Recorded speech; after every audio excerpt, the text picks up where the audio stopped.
or town planner, assessment of town land just to see what options are available for development.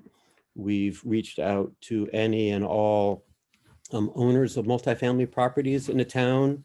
We've met with a couple just to see what their situation is, what are the opportunities to perhaps partner to create affordable housing. We've met with some private developers just to introduce them to the Affordable Housing Trust, but also to gauge their interest in any projects they might be considering in town or partnering. So there's been some pretty a strong engagement. Recently, due to COVID and job loss and economic uncertainty, through the generous contribution of an anonymous donor and also some use of some affordable housing trusts, we capitalized a rental and homeownership support program. That has been very important. And I wanted to say, if anyone has got anyone in need, whether they're on the call here, or if there's anyone who is aware of someone who might be in need of support for rental assistance or mortgage assistance, please reach out to Sue Brown. It's a program that's ongoing. It's being administered by Action Inc. in Gloucester. We've gotten the word out through the Cricket and other means, and that's something that we feel it's very important that the Affordable Housing Trust has been pursuing. I think what folks have perhaps seen through articles that we've written in the Cricket and just through the town website, we have partnered with the Housing Authority to assess the properties in the Housing Authority's inventory at Newport, Plains, Loading Place. So what we've done is we've used some of our Affordable Housing Trust funds to pay for a consultant who was selected through a competitive request for proposal process. And they're doing an assessment of each of the properties, including the Pleasant Street DPW property. And their mission really is to do a basic economic analysis, feasibility analysis regarding the introduction of new units on each of the sites. They've been operating for probably about, I guess, a month, maybe a month and a half now. And I just want to emphasize that we're in a process. We have received some preliminary sketches from the consultant, and we're getting some very preliminary numbers regarding financial feasibility.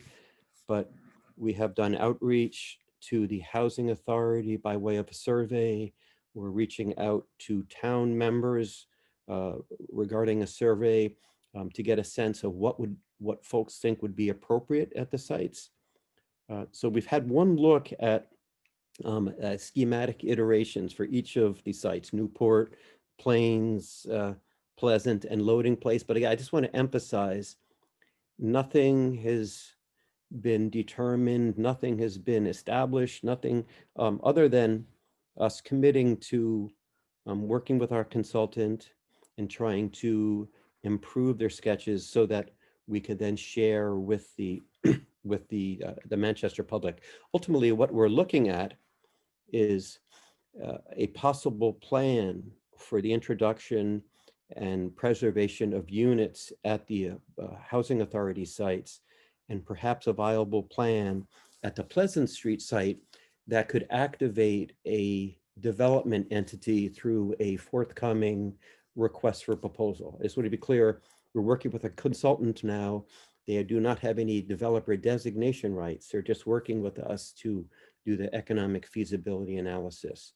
But what we're hoping is that we have a feasible plan shortly so that we could pursue a request for proposal that we would be able to solicit a developer who would then implement the plan, improve upon the plan by way of pursuing various funding sources, whether it be State Department of Housing, Community Development, and the like.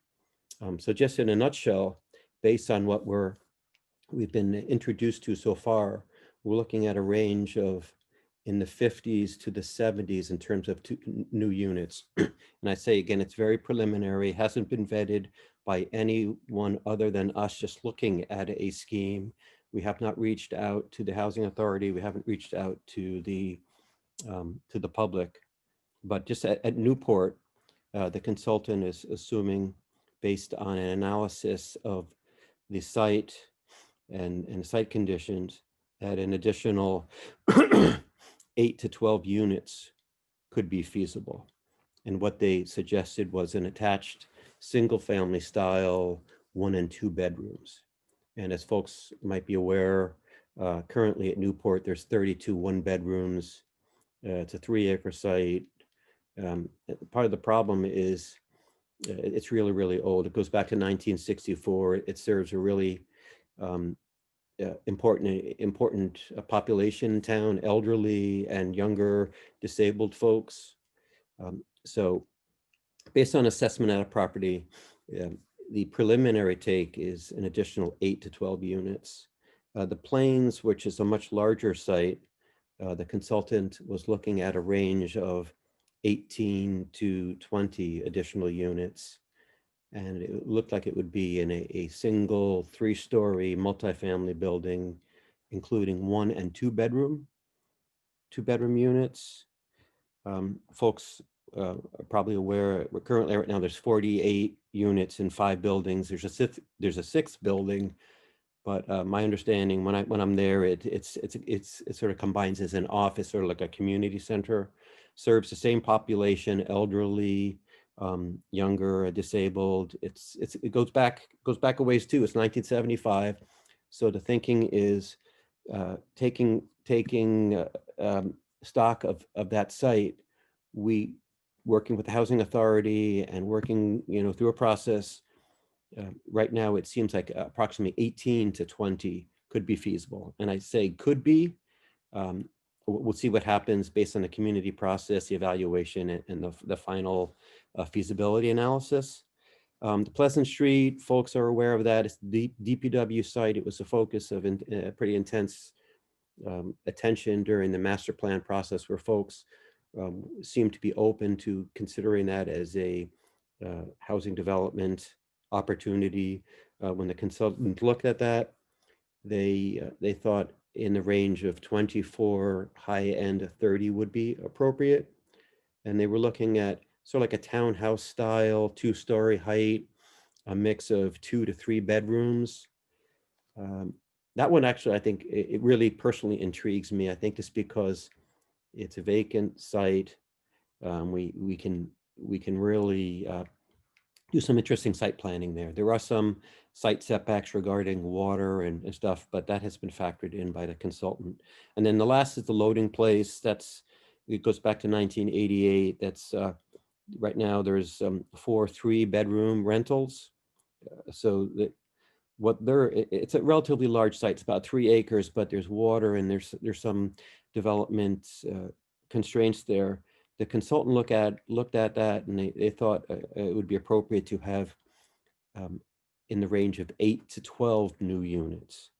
Now, I think there's more what ifs there, or uncertainties or issues the Housing Authority with the Affordable Housing Trust and the town has to consider on that site versus Newport, the Plains, and Pleasant, given that relocation, new construction on that site. So, but I think the Newport, the Plains, and the Pleasant at this preliminary stage, granted it is at an early stage of the process, we're hopeful that we can get a feasible plan that introduces a design that is in character to the town, that will be accepted by not only the residents, but abutters and townsfolks, so that we're in a position to put out a request for a proposal where we will, I'm pretty certain we can get a really strong development partner to pursue the development goals. And if the consultant report is accurate, we're looking in the range of mid-50s to mid-70s of what we would call community affordable housing units. In terms of other initiatives, we have outlined in the town website, the Manchester Affordable Housing Trust. We indicate the availability of funds. It's our CPA funds, and we're basically have got an open invitation to any developer who is interested in um, uh, advancing community affordable housing, seeking a partner. We have a shingle out, but we don't have anything to show for that at this point in time. I think it'd be important just to note that the Affordable Housing Trust has played some role in discussions regarding the accessory unit. And we were a very interested partner in the Planning Commission's adoption of, I don't know what the technical language was, but we have been supportive of the expansion of the accessory unit in existing single families, or in existing homes in the town. So I don't, that's pretty much it in a nutshell. I don't know if folks have any questions or if that was all you wanted from me. That's a fine first layout. Why don't we ask board members if they have any questions about what the current plans and process are, timelines, anything along those lines. Yeah, John, I have a question. Eli, may I? Yep, please. The timeline, John, that's what I'm particularly interested in. And you did say it's early stages. What kind of timeline for something like this to kind of take shape? That's several years out, is it, or what? Well, hello, John. I took your question as a couple phases. One, when do you think we'll get a sense of the consultant getting back to us again, wrapping that up, us engaging a little bit further with residents of the developments as well as town folks to sort of get us, an assessment on that. Sue was on the line. Sue, based on our last discussion with the consultant, I heard them say December, but my sense is we're probably going to finish that up the first quarter of 2021. When you think about outreach and vetting and stuff, does that seem accurate?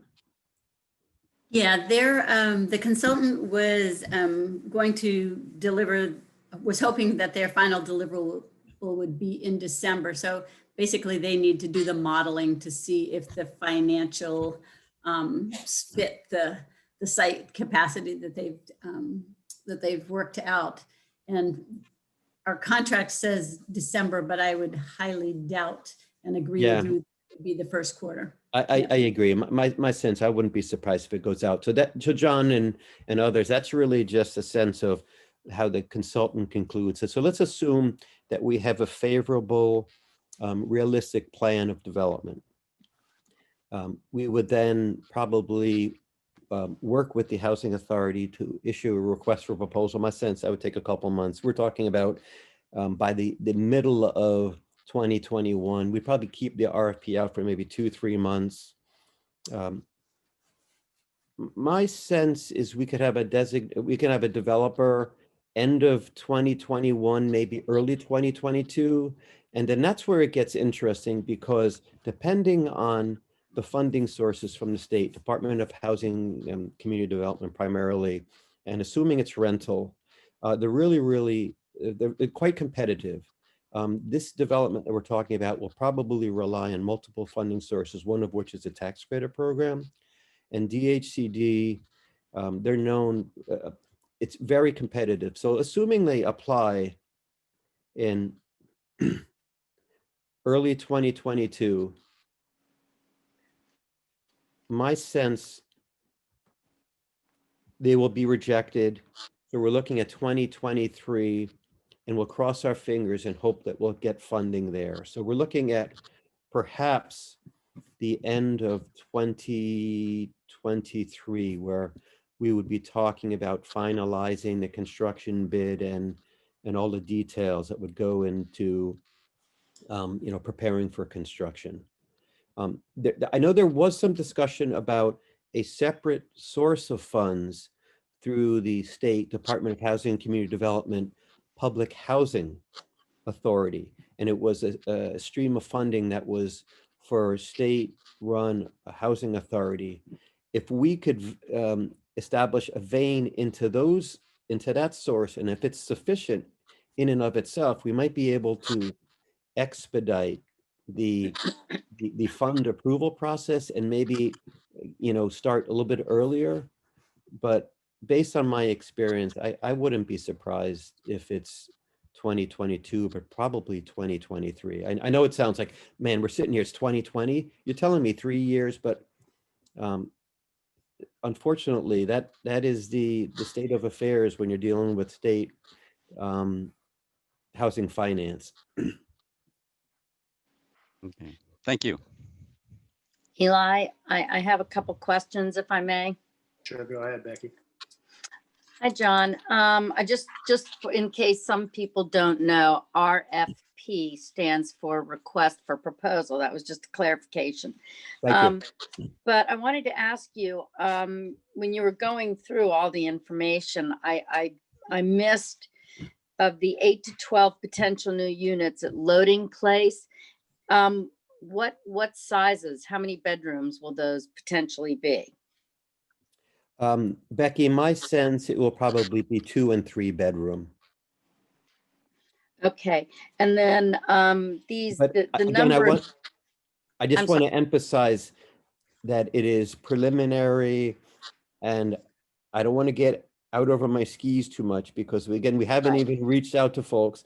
And I think if there's any site that's sensitive, it's going to be the Loading Place, just because we're dealing with a population there where the consultant was saying, if we want to achieve the new construction objective that some people might want to promote, it could involve demolition. So we're talking about some intense notification, intense relocation.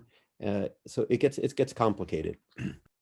Absolutely. And then so looking over at these numbers and having gotten the most recent iteration of the housing production plan, so are these units potentially being looked at and potentially proposed to the numbers that the housing production plan is looking for creating within the next 5 years?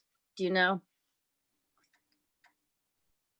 And I just saw that today. So this is a question. I'm just wondering if these are all done in concert with those numbers. And Sue Brown might be better to answer that one. I was almost going to say to Sue on that one. Becky, I thought you were leading to, if we were to go in this direction, and if like 3 or 4 years from now we have these new units, would they qualify as under the state housing inventory, and would it apply against our 10%? Mhm. And I would say yes. They would be the affordable units that would qualify under the state's criteria. Right. Thank you. Thank you for the clarification on that, John. And maybe Sue could answer my question then. Sure. So realizing that these are preliminary numbers, the housing consultant did look at those as potentially what she put in for housing production numbers in that chart. And don't blame John, because he just got that today. That Oh, I know, housing we all production did. plan. Yeah. I also just wanted to preface his timeline, which seems long, actually isn't that long, but it also would Right. be dependent on the release of the DPW site, because we assume that this might only work with those numbers and that financial incentive of that site, and that will have a life of its own and will require a town meeting approval to release that site and then to move the DPW. So there are a lot of moving pieces that would guarantee that it would be longer than we would suspect. Absolutely. Thank you for that clarification, Sue. And just to go back, I was was not in any way trying to imply that John didn't have, I know that this just came out today that I was just looking over it a little bit. I know you weren't. So it's in no ways trying to, I know we're all looking at a lot of moving parts. So thank you very much. So thank you, John. Thank you, Eli.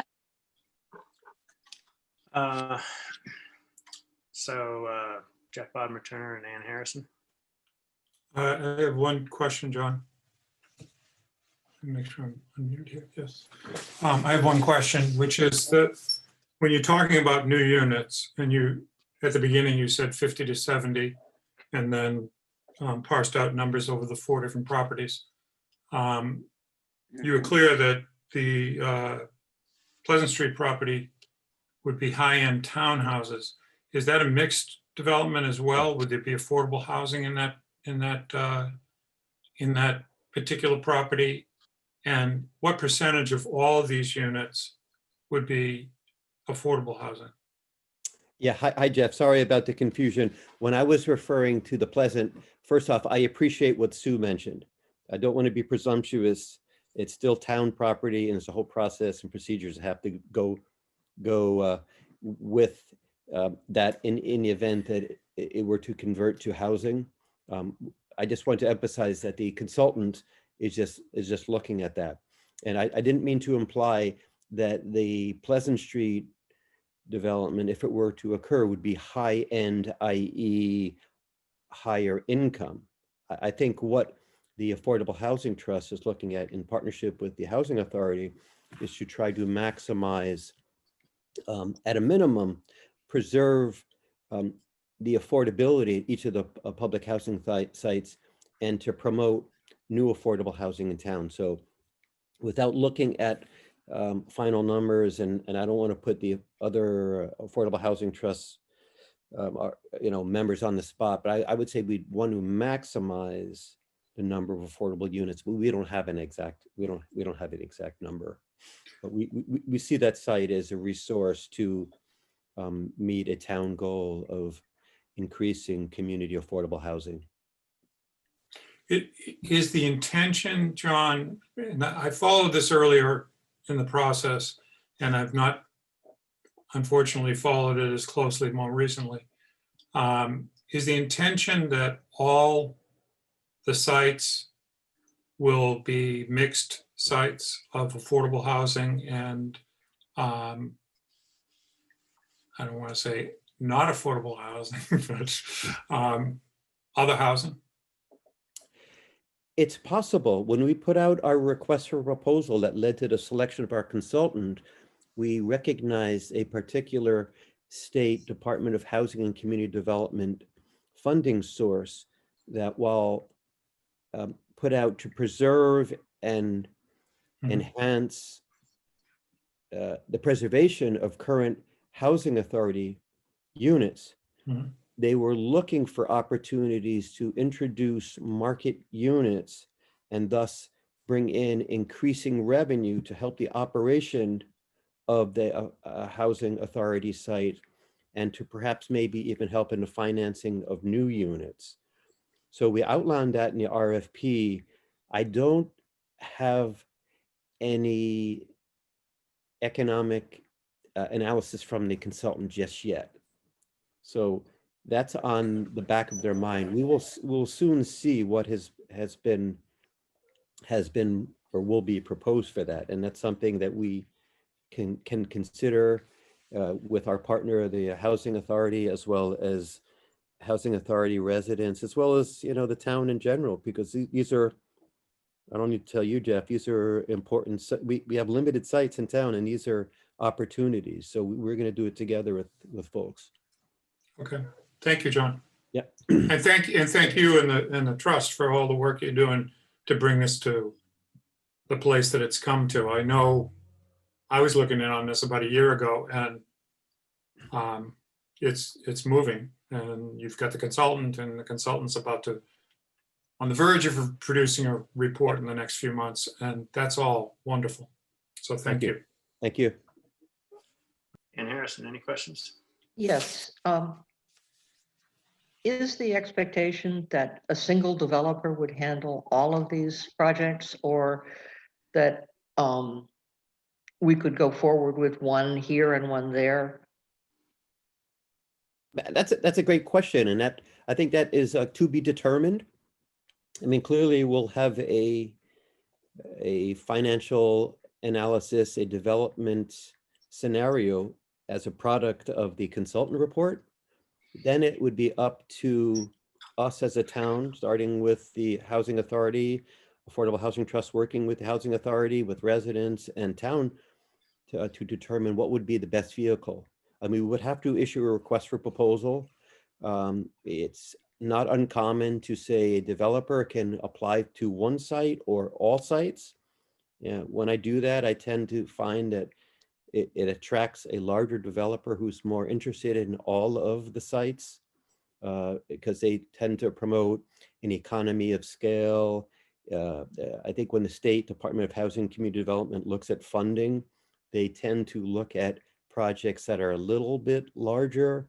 So if we're looking at the range of 40 to 60 units, that's not really considered, that's sort of in the sweet spot of funding that the Department of Housing and Community Development provides. So that's something we could determine.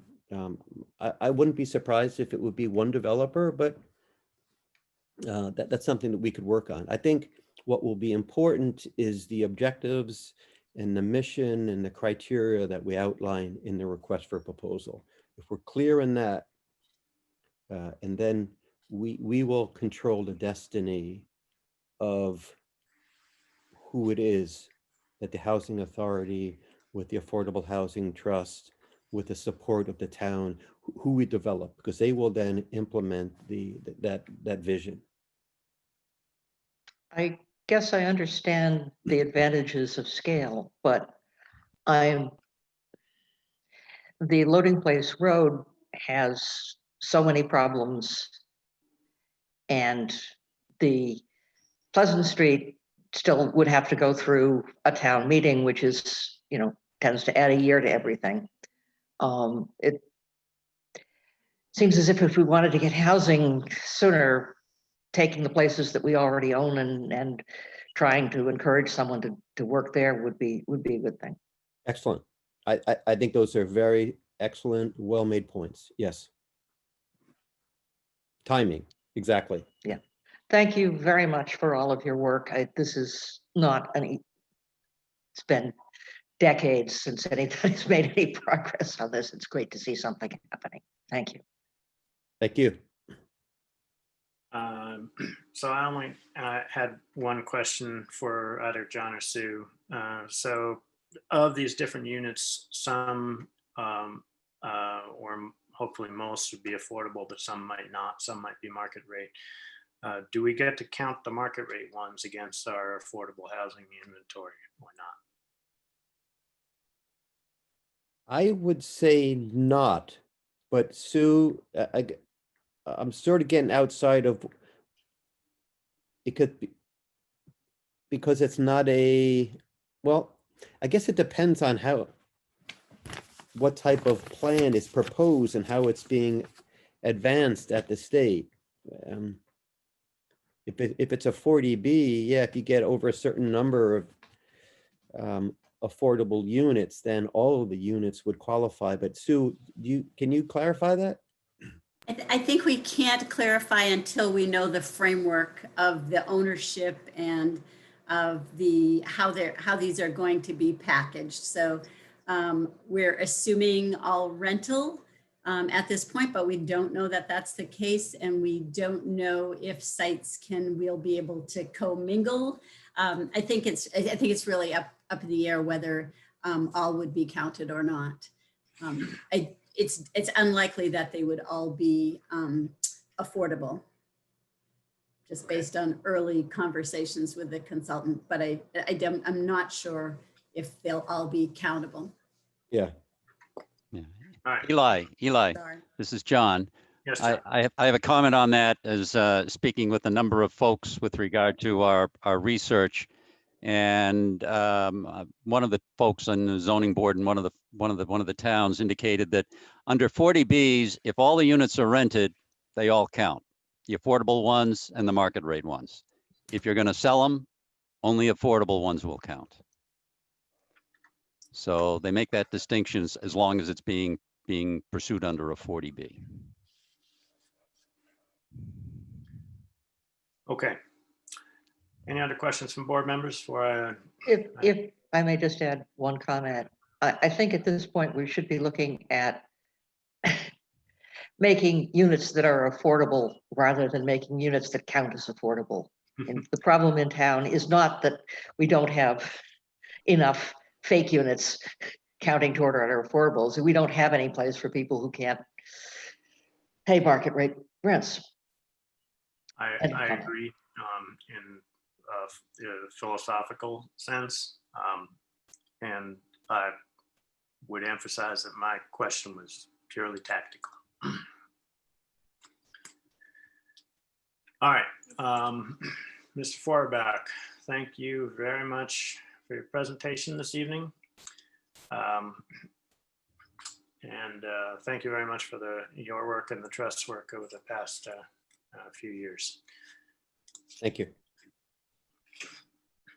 All right, we're going to move on now to getting some input from Jeff Bodmer Turner and John Round regarding reporting on contacts that they made with other towns regarding how they dealt with 40Bs. John Round, you want to go first? Yes, I can, and thank you, Eli.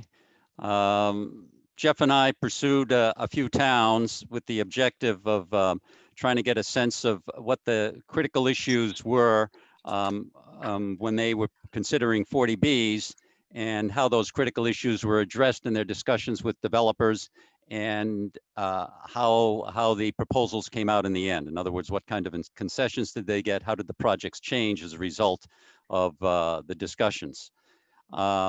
We pursued, at least for a start here, we pursued the references that were provided by SLC, and they were units that they had been involved with in Newton, in Needham, and a couple in Winchester. I did manage to speak with some folks in Newton and in Needham. These are people who are on the zoning board. They were selectmen. They were involved in planning or housing programs within the town, and got to learn quite a bit about how 40Bs are going with them.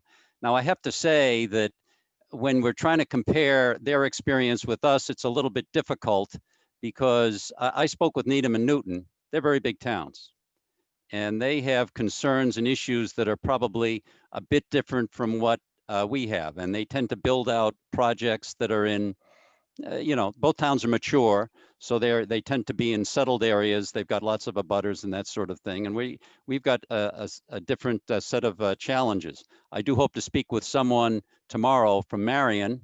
Marion is in the South Shore. It's about the same size we are, 5,000 people, and it's on the ocean. There are a lot of similarities there, and they are kind of finishing up a 40B program that they, perhaps they will issue a permit for in the next couple of months or so. But they have gone through the LIP program.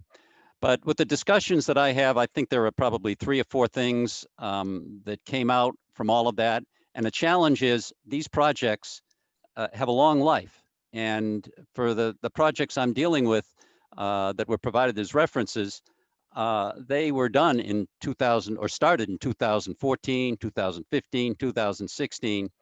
And when you're trying to get a hold of folks who were around at that time, either as selectmen or in town government or something, that's a challenge. And I really wanted to find out something about the experience. You can get a hold of some of the documents that say this is where we are, but it doesn't necessarily say, well, how did we get there to wind up with the permit that we've got? But I did find some people that were around 6 and 7 and 8 years ago and do recall some of those discussions. There are a couple of themes that came out of there. You can get design changes on your projects, and the projects that were in question, the one in Newton was 38 units. The one in Needham was 390. So they're very different size projects. The 390 started out as 490. So they were able to get that number down. The one in Newton at 36, it was 36, it stayed at 36. There was a request to try and get it perhaps down to 32, but that became uneconomic, and the developer couldn't make the numbers work there. So it did stay at 36. However, it started out as 36 units, all of them 3 bedrooms. And they shrunk that program down, and only 5 of them ended up being 3 bedrooms. The majority of them were 2 bedrooms. I think there were 27, and there were a few that wound up being 1 bedrooms. So they did shrink that down. The footprint of that particular building initially was about 38,000 square feet, which means that building was largely, I think, no more than 2 floors, and much of it was 1 floor living. That footprint shrunk from 38,000 to 19,000. So you know that the building went up, and it became a lot smaller because there were a lot fewer bedrooms. So there can be changes in design, basic design, in some of the cosmetics that are involved. And I know that's another challenge that we have here. There were some minor changes, but the folks couldn't necessarily comment a great deal about that. With regard to average median income, all of the units or all of the programs that I discussed with these folks, they were all at 80%.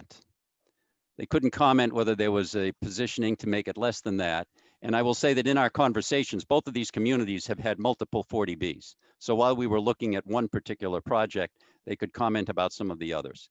And they all pretty much were at 80% of the median area median income for the affordable parts. All of the towns had local preference. I don't know what the percentages were, and they couldn't necessarily recall, but they did say that local preference only is for the first lottery. It disappears after that. So when the building first becomes available for occupancy, they set up a lottery system for the affordable groups, and the local folks do have an advantage, but after that, that goes away, and the affordable pool is just one pool, and that's it. With regard to the developer, Strategic Land Ventures, they did not necessarily know the name Strategic Land Ventures, but everybody knew the Englers. And here, I mean, the lead partner, I think, is Jeff Engler here. And his father was also very active. They are very active in Newton, Needham, all of suburban Boston, have been active for quite a while, and active in civic activities as well. Both Needham and Newton people with whom I spoke thought well of them. The project seemed to go along fairly smoothly, and the LIPs were issued, and then it went through the zoning board. In one of the projects, and I think it was the Newton project, there was some concern from one of the abutters who brought suit. They didn't like the way things looked, and there were some minor changes that were made as a result. But both projects that the Englers had worked on, and the Strategic Land Ventures had worked on, are up and running. It's still too soon to know if what the plans were in terms of the specifications and traffic mediation and expectations with regard to some of the other specifics, if they worked out. But the people I spoke with were not aware of any problems with these properties. So we still need, that's only a couple of projects and 2 very large communities that have had experience with the number of 40Bs over the years. It's still a small number, but the information is such that they all go through, and in one way or the other. But there are certainly changes that have been made for them that the communities and their concerns have been able to be brought to the fore and incorporated into the final product. So I'll have more news, I think, probably the next time we get together. I expect to speak with probably a couple of more towns. It's a little struggle to get a hold of people, as you can imagine. Yeah. Okay, thank you. So what I'm going to do is ask Jeff for you to give your report, and then if any board members have any questions, we'll ask them of either John or Jeff as appropriate. I can give a lot briefer report. In my conversations with John, as we tried to set up consistent questions that we were going to inquire about.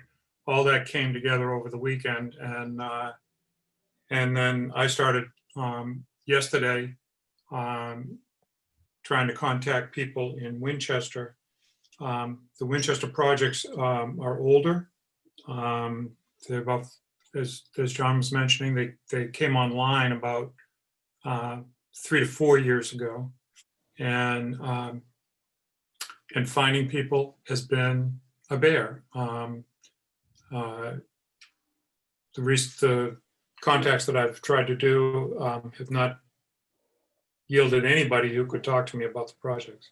I'm starting in on Hingham, which is a little bit closer to configuration that's similar to ours, although their population is about 3.5 times ours. They are seaside, and it's a lip that they have. But I have not had any contact with people in Hingham either. So by the time we meet again on this, I expect that I will have information from both Hingham and Winchester, and possibly one other community. Okay. So questions from board members, Anne and Becky. I do have one, Eli, and this is equally applicable to either John or Jeff. And I'm just wondering, are the communities to which you reached out, were these all LIPs, or were they otherwise non-friendly 40Bs? I'm just curious about that. Winchester is not an LIP. There's two projects in Winchester, and neither one of them was friendly. But there's a lot to learn from that as well. Absolutely. Thank you. And for Needham and Newton, both of those were LIPs, LIPs. Thank you. Yep. Anne? Thank you both for a thankless chore. Keep at it. Maybe starting by contacting a town clerk, for example, who might have access to more history, give you better lists of who was involved at the time. My only thought. Thanks. Yeah, that's where we started, or that's where I started, and works out pretty well. They're pretty knowledgeable in terms of who to talk to. But how to reach them, that's another. Well, yeah, and how to reach them, but they would not have been around when these projects were going in general. Yeah. They wouldn't know anything about the projects. Thank you very much. All right. So I don't have any questions so far. I look forward to hearing about Marion and Winchester and Hingham. When you guys get more information, thank you very much for the information so far. Okay, let's move on to Greg Federspiel. Any information? So Greg, you're going to be looking or trying to contact town administrators. Any success so far? So making some progress, a little easier to get a hold of people who are working rather than who are volunteers. So we're tracking down a retired colleague or two as well. So my comments are based on some conversations with folks in Marblehead and Littleton, as well as Marion, though I have some follow-up conversations with all three. And there's a couple more that I'm working on to contact. But some common themes are emerging, and some are familiar to us in terms of what we're thinking and are embarking on. As John mentioned, most projects do see a reduction in size. That typically what the developer first puts on the table is not what they expect to get in the end. And so usually can be successful in negotiating, at least the projects that I was getting examples from. They all were able to trim the size of the project. A lot of my colleagues were certainly focused on infrastructure issues. For example, the Marion lip really focuses on wastewater. That was a major concern of theirs.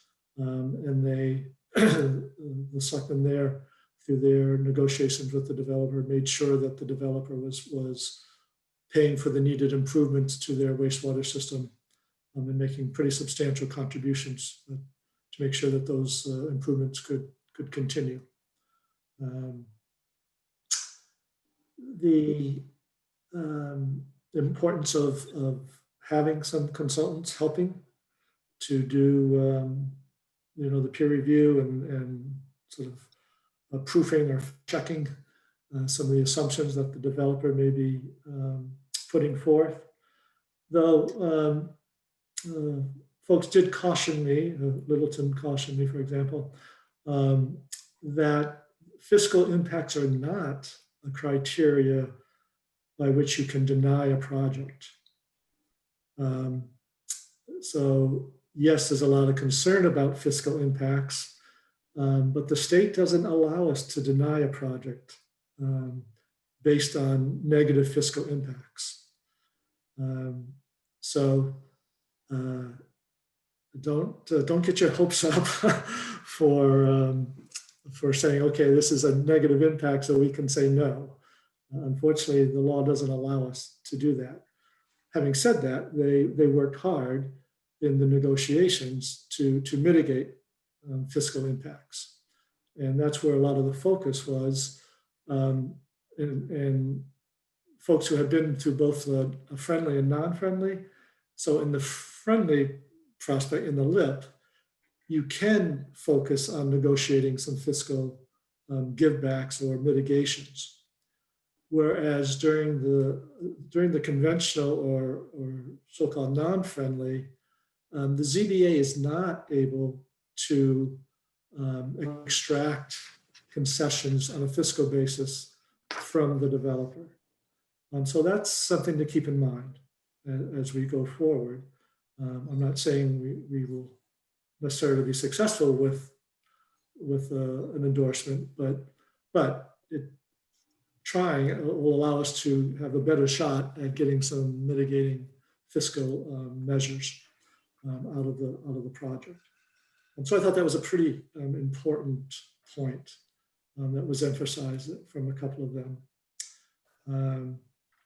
And the last point that came through was, it's a bit of an odd process in that we are starting at the very front end trying to negotiations when we don't know all the details of the project. And we've talked a little bit about this, but again, colleagues I spoke to sort of emphasize this, that the details of the project really are designed to come through the ZBA process. So that's when you really get into the nitty gritty. The ZBA will be working hard on that aspect, and the peer review, that's where the peer review typically kicks in full steam. Developers are a little reluctant to get into peer review at this stage. They will, but they prefer to save it mostly for the ZBA. So the takeaway was a couple of folks emphasized focus on sort of the global performance standards that you want to see, and leave the details of how those standards might be met to the ZBA and to the expert testimony that'll take place at the ZBA level. So for example, at our last meeting, we were talking about nutrient loading. And so you may come up with a sort of a general standard that says no net loading of nutrients beyond the property line. So you don't go into the details of how that gets accomplished, you leave it up to the ZBA and expert testimony that will take place at that level to get at the finer points of how that's achieved. Stormwater runoff, similarly, no net gain in runoff, perhaps is the standard. You don't specify how that's going to be done at this early stage, but it's something that you might put in as a condition.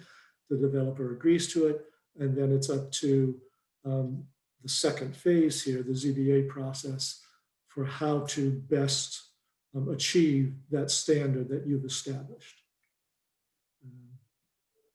So those are some of the key takeaways that I was able to glean. I will continue to reach out to a few other communities. Bill Ricca has had a few lips, wanted to follow up with them. As I said, doing some follow-up with Marion and some follow-up also with Marblehead and Littleton, and there are a few others out there that we'll be tracking down. Okay, thanks. Board members, questions for Greg? I have one question for Greg, Eli. Yep. And it was just if he wouldn't mind repeating one thing. He was talking about the importance of consultants, peer review, and there was one other thing, and I didn't get that. I was wondering if somebody could repeat that for me. In terms of a resource? Yeah, you were talking about in terms of common themes. One was size reduction. The other, you were talking about a common theme being that the importance of using consultants, peer reviewers, and one other thing. And if it, I know you were going through your whole sharing info. If you want to get back to me on that, that's fine. I just Might want to it make be sure. that, might it be that fiscal contributions have to be done through the LIP, that the ZBA can't? No, okay. Wasn't that one, but thank you. Yeah, maybe the infrastructure focus. I don't know. If that It was one of those along the lines of using our consultants and getting peer review, and it was one other aspect along those lines. And maybe I totally have that wrong. So Yeah, it was. I'll think, okay, Okay. I'll think about it, see what else I was saying, but we can talk offline a bit more.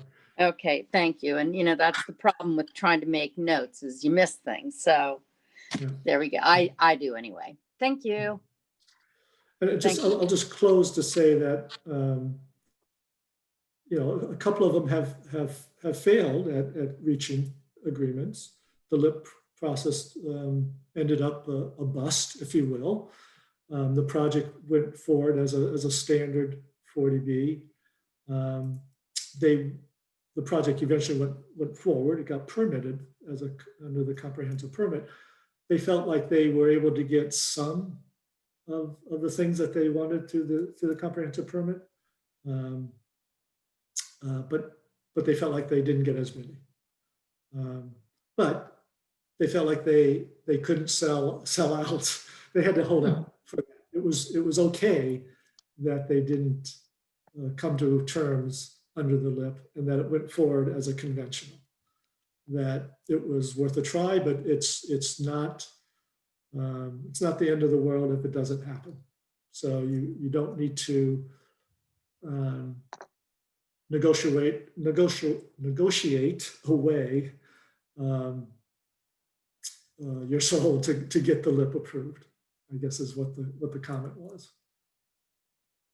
So when that happened, so they went through the negotiation process towards the LIP, but they were not able to get some of the key aspects that they were looking for, or was that what happened? Yes. I can find out a little more detail about that, but that's my understanding, yes. Yeah, I'm a little curious about the nature of the things that tripped them up when they were found unacceptable when they went through that process. Yeah, I can try to follow up, and see if I can get more details on that. All right. Any other questions from board members? Yeah, Okay, go ahead. And go Just- first. I think it was John who mentioned that all of the projects went through at 80% of the now I've forgotten the acronym. AMI. AMI, Yes. yeah. Did you get any feeling for how much that was pushed? And Greg, did you find any cases where the affordable units were more affordable?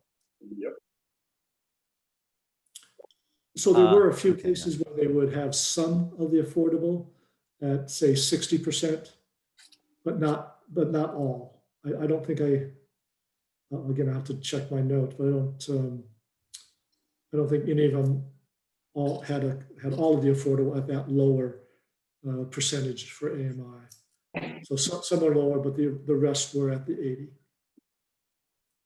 And I did have a comment that came, I can't remember which person with whom I spoke, but it mentioned and said, for if you go below the 80%, if you go to 60% or even 50%, a lot of times the developers, if they're going to go that route, they have to get outside funding.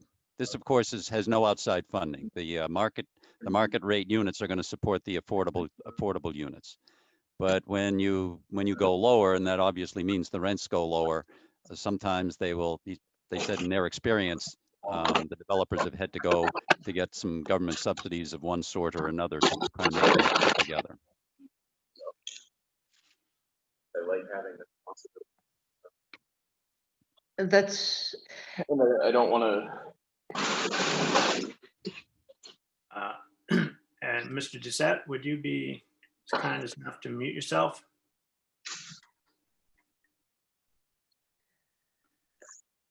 Go ahead, Ann. my, back of the envelope calculation says, I would think that the market rate units in Manchester would be well above market rate units in some of those other towns. And that makes the percentage of decline in revenue from lowering the percent of AMI less of a factor. That's something I would really like us to work on, because the numbers that we're looking at, don't look real affordable to me. Okay. Other questions for Greg from board members? Yes, Eli. Greg, I had a question about the consultants, and you had mentioned that, a lot of them really do their work, I suppose, at the zoning board level when you get into the details. And we're sitting here with a lip analysis, and for some of the areas where we want to have a consultant look, there's not a whole lot to look at yet. I'm looking at the environmental concerns, which are really pretty much, I think, the most critical and most important that we have to look at, whether it be sewer, stormwater, the whole thing. And of course, there's no program there. And Jeffrey Engler did say that they put together the details, I suppose, at the zoning level. But I assume that the consultant, whoever we're going to pull in, they're going to run with us the whole program. In other words, whatever we need for them at the lip, and then they'll be around for the zoning board thing. Is that the way this is going to work? Yes, typically that is, yes. Okay. All right. Yes. I'm just scratching my head what we're going to ask an environmental consultant to do. So I think that environmental consultant could lay out for you what various permitting standards they will be required to meet, and help you understand what those standards are and how strict they are, and if there are opportunities, necessary or not, to try to beef those standards up.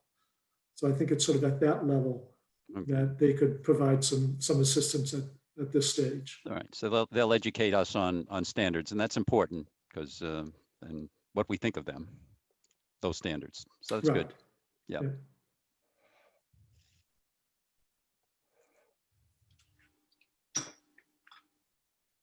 Okay, if there's no other questions, then I think that might be a very good segue into the next portion of this meeting. So the next part of the meeting is the Board of Selectmen is going to discuss the 3 areas of consultants that are being proposed, and I'll ask Greg to give a summary of those 3 areas in just a minute.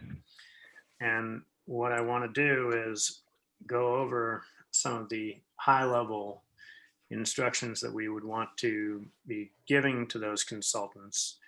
And then town staff can go and refine that into a more detailed list, and can go out and start to build a list of consultants and potentially get their availability for us and an estimate on the sort of dollars it would take to do the projects, do the consultant work, and when they might be able to get numbers back to us.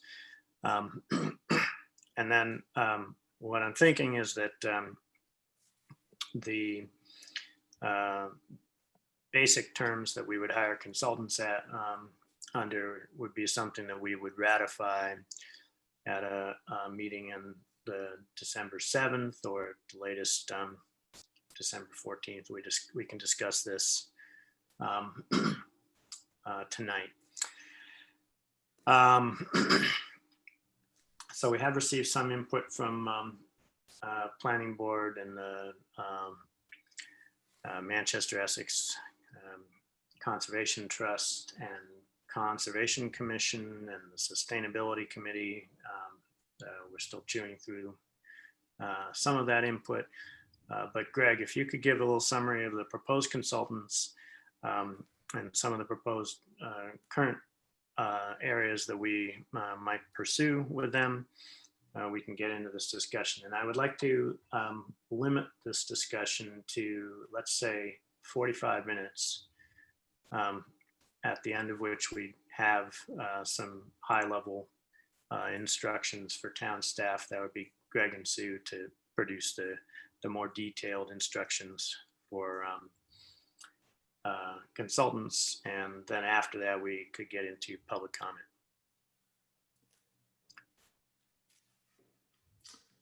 Okay, so in terms of the 3 more critical areas that you've identified, so environmental, as John mentioned a little earlier, environmental impacts, environmental protection. Second area is the whole traffic impact area, not only at the site itself, different intersections further downstream, if you will, as well as impacts, community-wide, down, at the train station, more cars trying to get into the Singing Beach parking lot, that sort of thing. So that's the second major area. And then the third major area being the fiscal impacts. So what are the extra services that are likely to be required, municipal services, and so the cost of those services compared to what new revenues may be generated. There are other areas, of course. We've talked about design, aesthetics, but some of those areas perhaps are best left to the ZBA process. So you could certainly put together some basic standard performance criteria. Regarding fiscal impacts, talking with Jonathan Whitten from KP Law, who's been helping us with this whole process, he strongly recommended going with the firm RKG Associates. They've done peer reviews of 40B projects extensively. He's worked with them, speaks very highly of them, and I do have a proposal from them that we could go forward with. And they would do a review of what the consultant has prepared in their fiscal impact study and could help us walk through those numbers, sort of kick the tires, if you will, on the study, but also suggest ways to try to mitigate some of the fiscal impacts of the project. So the proposal from RKG, as I say, I have it in hand. And if you were interested in getting a green light on that, we could get that underway very soon. Concerning traffic and environmental and even the design concerns, I look towards some of the larger engineering firms that could provide a sort of a one-stop shop for us and would have the various disciplines in-house as we toggle back and forth between the various aspects. And so I've got a couple of firms that are preparing proposals for us now that I hope to have by next week. And as I say, sort of focusing on firms that have the firepower in-house, hydrologists and traffic engineers, civil engineers, architects, landscape architects, all in-house, and they could respond to a number of concerns and issues that come up under the environmental heading and the traffic heading, as well as design issues and concerns down the road. And talking to one of the firms this afternoon, they feel like they could get to this and fit it into their schedule right off the bat. They could get underway in the next week or so, if that is something that you want to pursue. They haven't given me a final number yet. They're still working on that, but I will have that at the latest by the first of next week. So I did have a conversation with Jeff Engler from SLV, and he wants to review the proposals, but he indicated a willingness to provide us the funds for these peer reviews at this stage. He indicated that, again, it's something that they normally do at the ZBA level, but he could see where this initial work would help and speed up the ZBA process. So he was willing to help us at this stage.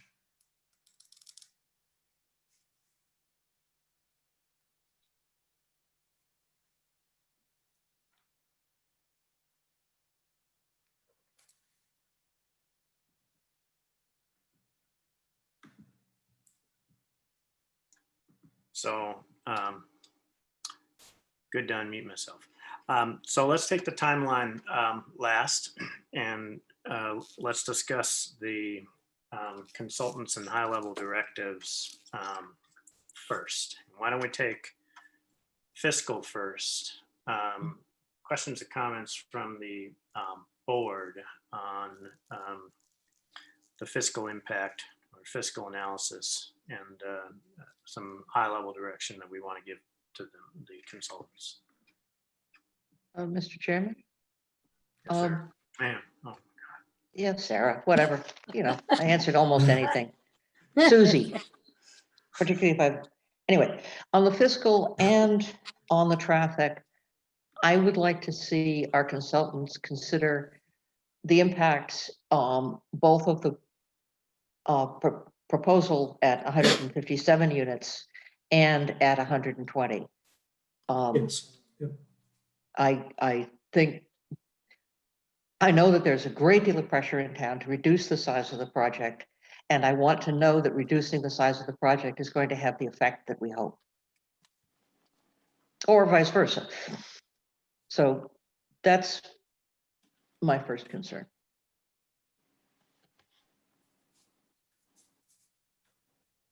Anything else right now? Not from me. Go ahead, Jeff. I think that the primary concern that I have in terms of fiscal is some way of determining from unit configuration what kind of school age population we're looking at. We put that as a question in the questionnaire that John and I developed to talk to the other towns about their projects. And John's takeaway from Newton and Needham was that they were so big that any project of the sizes that they were talking about wasn't going to have a huge impact on their school system. But we're a small school system, and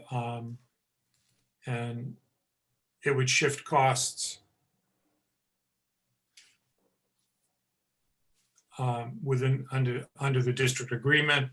There's all kinds of impacts that can happen that can come out of that.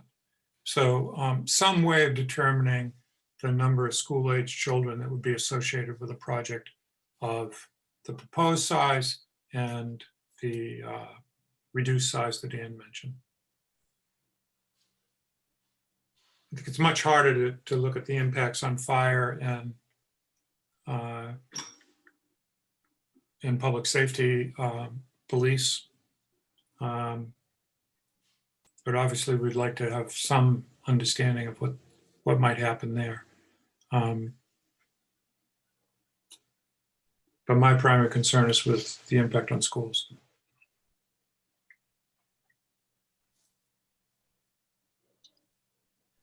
John or Becky?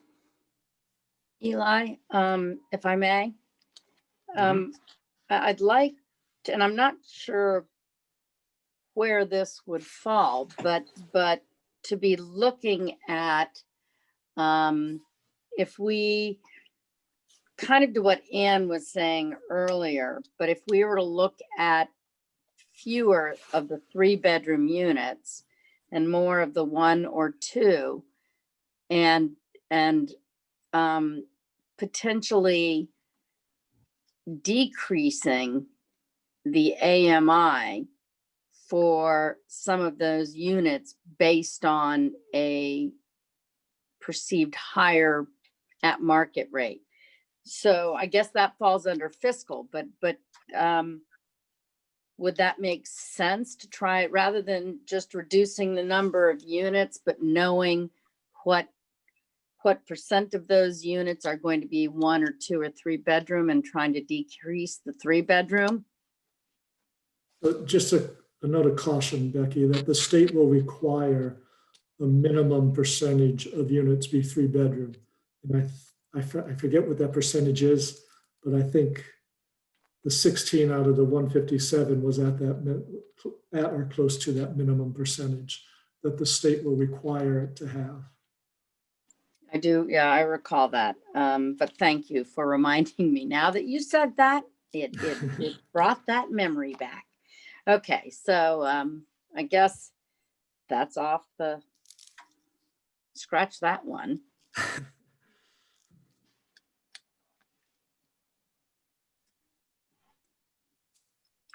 John?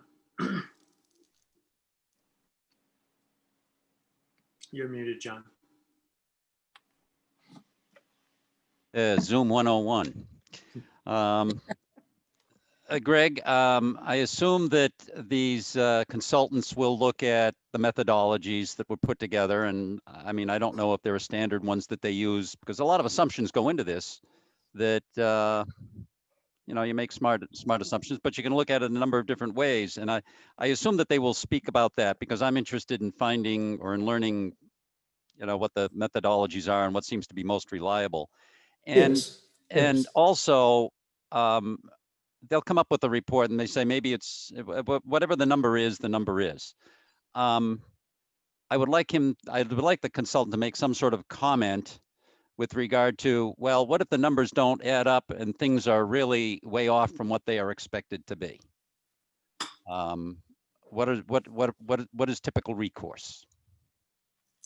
So just a quick response to that is in looking at some of the decisions that that different 40B projects have, some have in as a condition that after the project is 80% or 100% occupied, the developer needs to do a post-construction analysis of say, traffic intersection impacts. And if the impacts are higher than what was predicted, then additional improvements would be required for the developer to make.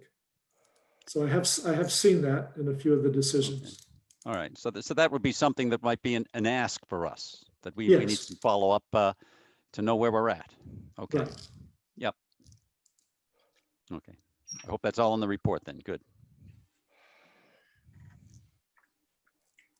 Mr. Chairman, Go ahead, Ann. I don't know where this would fit exactly. But one of the things that in their introductory material, they describe the project as having 40 affordable units, and in the details, it's 39. And they have slightly rounded up to get to 25%. And is there some place where we can say at least 25% and get an additional affordable unit?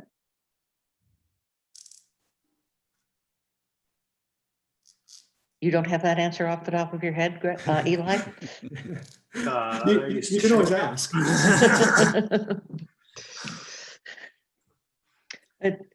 Yeah, you can certainly ask that. Okay, does that need to be in anybody's report of the categories that we're currently talking about? That might be a Not sure. John Whitten. Yeah, I'm not sure if it'll really change the various impacts. It'll change their performa a little bit, but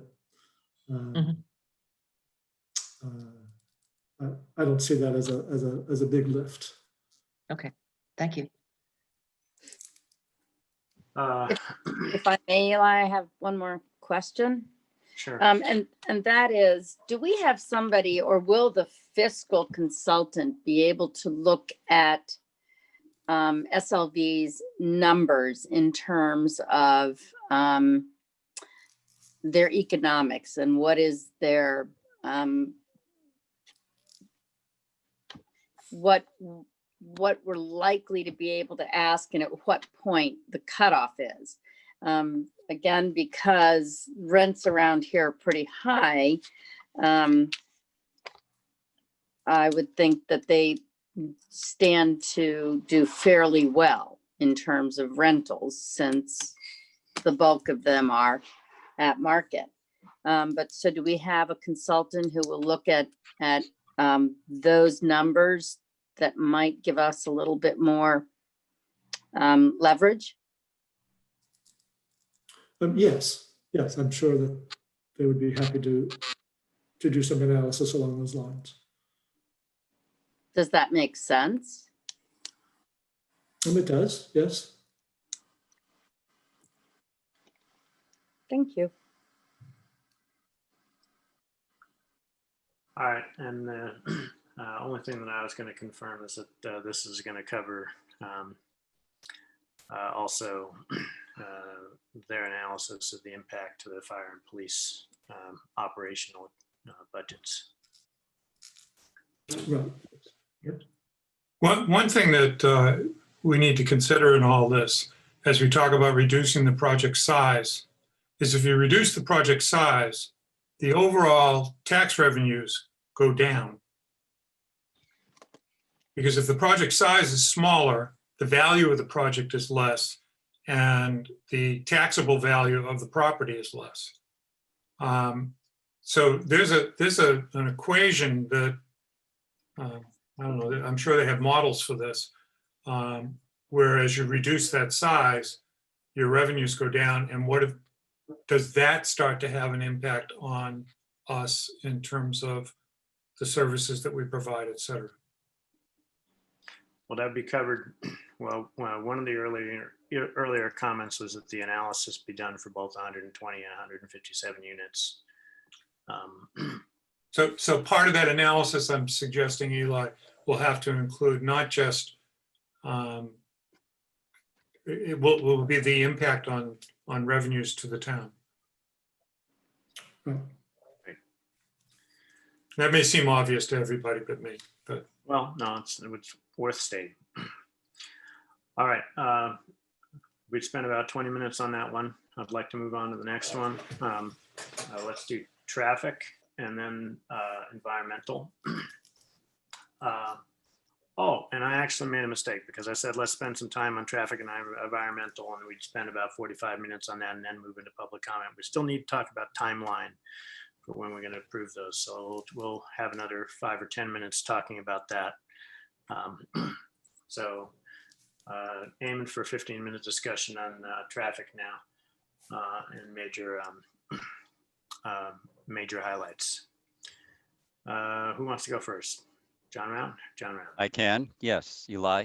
One comment on that, Greg, if at one of the previous meetings, and maybe it was the first one that SLV was at, they said that they would do a follow-up traffic study associated with the intersection at Pleasant and School.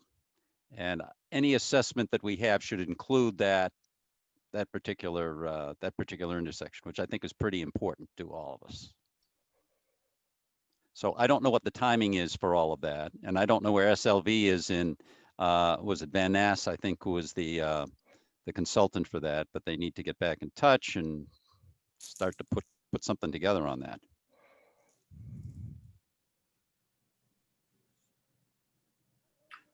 Jeff Bodmer Turner.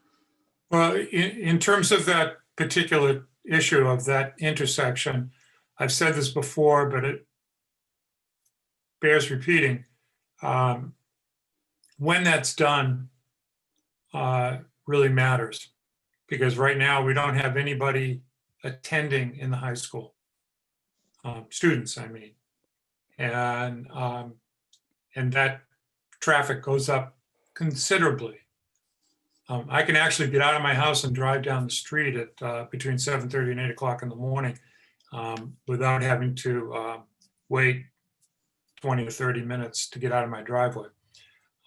So it's really important that if any of that analysis is done, that it's done after the high school resumes session with students. You know, the timing might be hard for that, but I'm thinking, Jeff, the police department does all kinds of traffic studies on a fairly regular basis, and they might have some historical data from 2 or 3 years ago in terms of cars going down that part of School Street. Might be worth checking.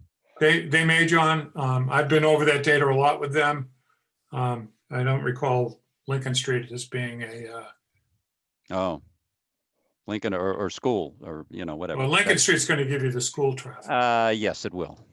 Yes, it will. So let's just state the high-level concern and make it the consultant's problem to figure it out.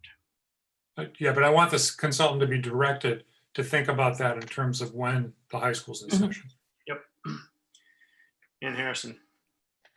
I think this falls into traffic.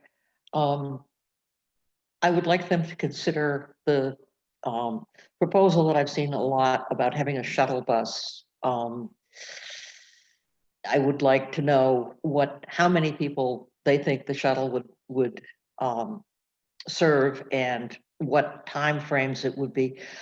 My recollection, and it's vague, not unusual, is that there's some problem with the funding for the Council on Aging bus and the CTA, the Cape Ann Transit. And I remember some years ago, we were faced with a choice between the two and decided that the Council on Aging was much more beneficial. And I'd hate to see us get into a problem. I'd like to know that there are going to be more than 3 people on that shuttle every day. So. Becky. Yes, I wanted to, just looking at some of the traffic concerns that we've received from others, most notably Planning Board, the concerns regarding parking at certain areas in town. And I think that is, if with both the 157 units and the 120, and the potential for 7 to 10% population growth in town after this, I think it merits looking at places like the MBTA parking, Singing Beach, Tux Point, and what impacts we might get from those.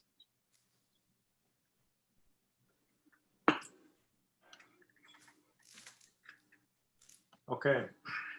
From my side, I'm interested in, I would augment Ann Harrison's comment just to say as well, it'd be very useful to know what the cost of a shuttle would be, because if we're going to be asking ultimately, or potentially might be asking for a contribution, it'd be nice to know what the fiscal parameters are for that. And I agree with the other board members that the traffic study should really be extended to include the School Street and Pleasant Street intersection. And I'm interested very much in the projected impact of parking downtown, since that's been a perennial and significant issue for us.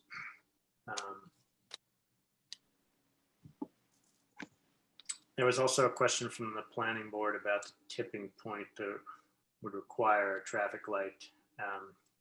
Planning board was more general, possibly overly broad. They said at any location in town. I don't think you can scope it as high as that, but I'm certainly interested in when we start getting into the business of needing potentially a traffic light at School Street and Pleasant Street,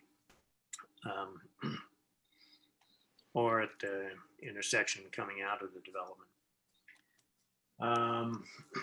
And that's, I think, the other questions that have been proposed, and the comments from the board answer most of my high-level questions, or cover most of my high-level questions. Anything else from board members?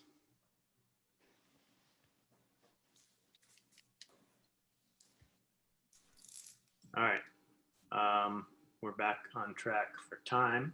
Let's move on to environmental. 15 minutes on environmental.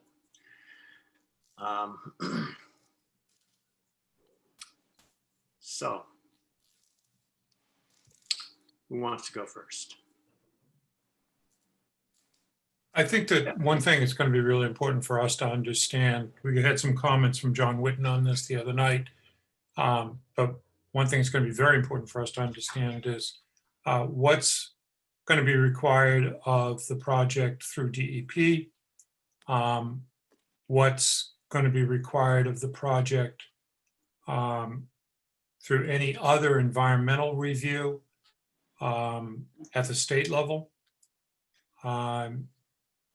so that we know where we might need to beef that up, given the sensitive area that this project is moving into, and how close it is to that sensitive area. So I would really like to have a much better understanding of what the process is that they're going to have to go through with the state and what's going to be required of them. And beyond that, there's all the issues that we've been discussing, but they get down into some pretty fine detail. So I was encouraged by Greg's feedback from the other towns about suggestions like saying no net stormwater runoff. That's a really great thing. And the question for the consultant is, can that be determined? And what are the consequences if it's not? I mean, what if the consequences if it's exceeded? So I'll stop there. Thank you, Jakes. I actually have a lot of concerns in this department, but I think most of those are going to be overseen by either the DEP, state, or ZBA. I would really like to see the consultant, and I agree with Jeff. I would like to understand more of this aspect of the process and the types of things that we as the Board of Selectmen should be looking at and asking.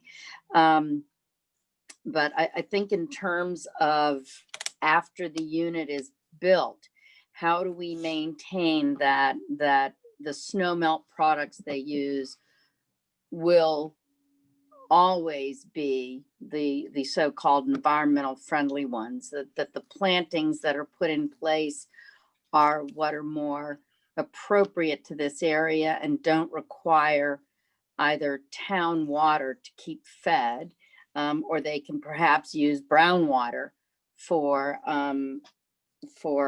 keeping things hydrated.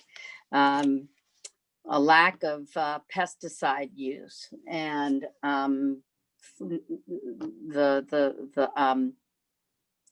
minimal plantings that need fertilizers. I think that I would like to see if we can have a consultant help us craft how to keep the long-term implications of having a large residential building there mitigated. Ann Harrison. I think design fell into the environmental category, but it will certainly, the environmental consultant is, I think Greg said, it will be in a firm. I think we could make this project a great deal more attractive by insisting on some design elements that break up the feeling that it's a Costco in a South California mall. So I would like to have somebody who can make some suggestions that could be cost effective and make the affordable, the market rate units more attractive to renters. Had one other note on underlining what Jeff and Becky have said.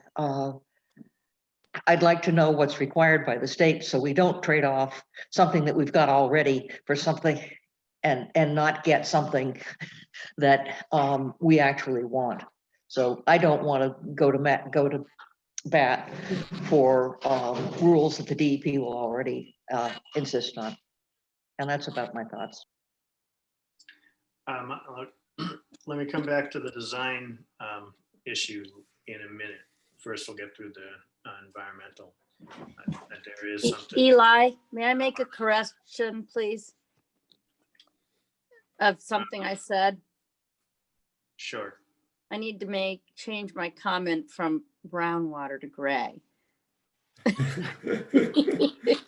Thank you. That was, Sure. Thank you, Jeff. Yeah. John. You're muted. Zoom 102. I can't wait for Zoom 106. Yeah. You know, I think the other folks have pretty much mentioned all the time. I assume that all of the things that I want to touch on, I'm assuming that this review will involve stormwater, septic, blasting, and probably water supply. Are those the four topics that this environmental person is going to deal with? And when I say water supply, maybe it's affecting our water supply in terms of what's underneath Shingle Hill, not so much necessarily the pipes that's running across 128. But is that a correct assumption, Greg? Those four topics? Yes, at a minimum, yes. Okay, and that it will also, as was mentioned earlier, it'll include educate us on the DEP requirements, which we don't know what they are, but whatever applies here, so that we know what the standards are. Correct. I'm looking forward to it. Okay, so when we talk about this last time, oh, I'm not addressing you, I'm just making my comments now. So when we talked about this last time, or initially, we talked about environmental from in sort of two sub buckets. And one of them was impacts, immediate impacts from the construction proper. And then the other was long-term impacts to the area. So one of the questions that was posed in immediate impacts, there are actually two of them really. One was the type of material used for blasting. And one was a concern from a resident about impact to structures and potentially wells, potentially relatively far away due to the construction. So I know that the DEP has some basic standards for some of the environmental impacts. The high level, so we're going to be trying to produce some relatively high level constraints on the developer and let the ZBA sort out the details of how those are implemented. For environmental, I don't have a very good picture of what some of those high level constraints might need to be for construction impacts. We have those things that have been proposed and concerns from residents and from groups like MECT. But given this very specific locale, I'm interested in knowing other potential construction impacts that we haven't thought of that we might need to try to constrain in one way or another, and whether or not we do, whether or not the ZBA can take care of it on their own, or whether or not we need to constrain those things.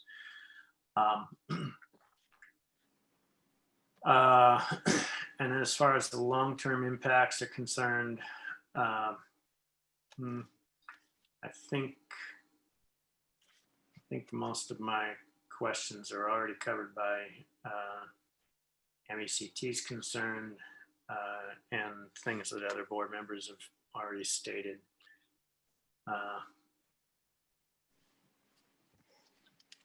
Yeah.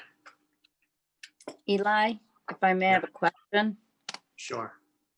Regarding the information we've received from both townspeople, Concom, MECT, sustainability, are these all going to be, and I know we're keeping a running list, but you know, there are some really good points brought up by those. Will we be able to forward some of these? And I'm just talking about, you know, things such as, you know, light pollution, noise pollution, things along those lines. Will these be forwarded on to a consultant as well? Yeah, the more common ones, it was my thinking was the staff is going to, Sue and Greg will take the larger high level ones like light pollution and coalesce those along with our comments into guidance to the consultant. And then we'll get a shot at reviewing that. I just wanted to make sure that was clarified. Thank you. Yeah. Thank you for that. In their spare time, of course. Yeah, well, yeah, that's the way it goes. Eli, I had one other issue that we have not addressed in terms of environmental, which is environmental construction and green construction, and how deeply we get into that. What do you mean? What do I mean? Yes. I mean energy efficiency. I mean green construction in the building itself. Possible solar on the roof. I'm concerned about the range of energy resources that a building of this size is going to take. So in terms of scoping that for a consultant, presumably we would want to get back answers that we could actually have a hope of acting on. So maybe the way we would put that together. to the Go ahead. consultant. Yeah, go ahead. Yeah, so maybe the way we would put that is ask the consultant to provide us with a list of low cost, high impact green building measures that the developer could take to reduce the energy usage of the building. Energy usage, water usage. I mean, Greg said that the firms that he's looking at that do this have got 40B experience, so it's not going to be their first rodeo. Yep.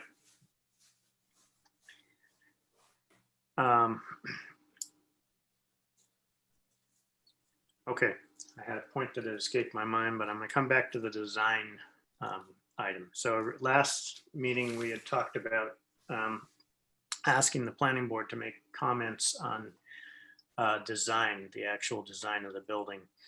And the planning board in their discussions around this wanted to make the recommendation to us that we would hire a design consultant as opposed to having the planning board themselves do this work.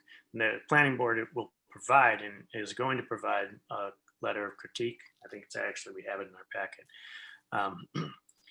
However, an design firm would be, design consultant would be something that we would want as part of the peer review process. That typically comes a little bit later in the process. So this is not one of the consultants that we're going to be teeing up right now. Greg and Sue, do you have any comments about when and how the design consultant might be injected into the process? Well, so it really follows, I should say, from total size.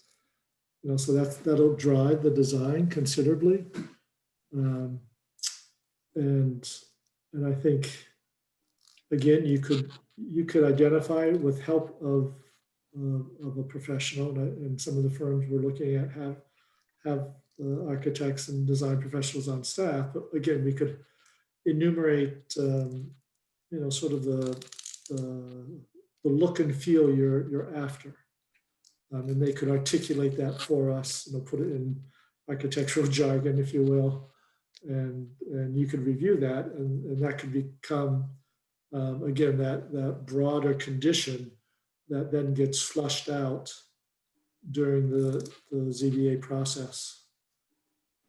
That'll be taking place if it goes forward. So then what you're saying is that this initial high level design review would come from the firm that's doing the environmental and traffic, or? Yes. Okay. Yes. And I think we could, you could spend a session with the design professionals from the firm and say, here are our concerns, and these are the elements we'd like to see, and they could help articulate that in a standard or a couple free standards that you come up with. Okay.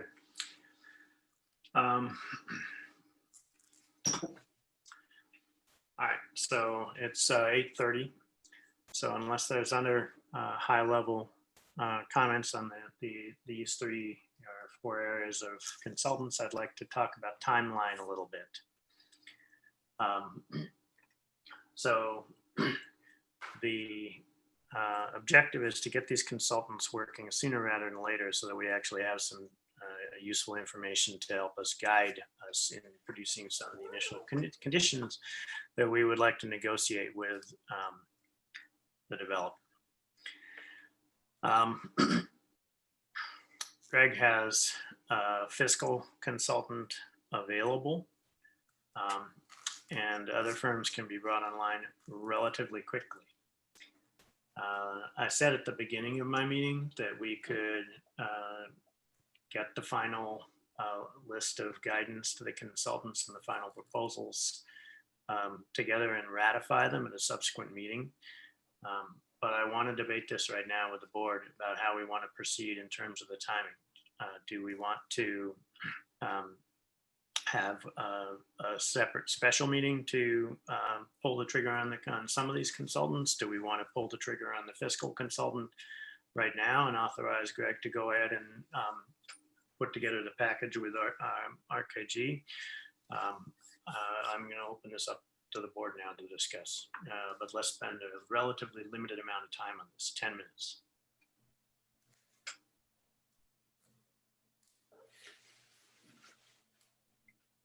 I think what we should do is we should go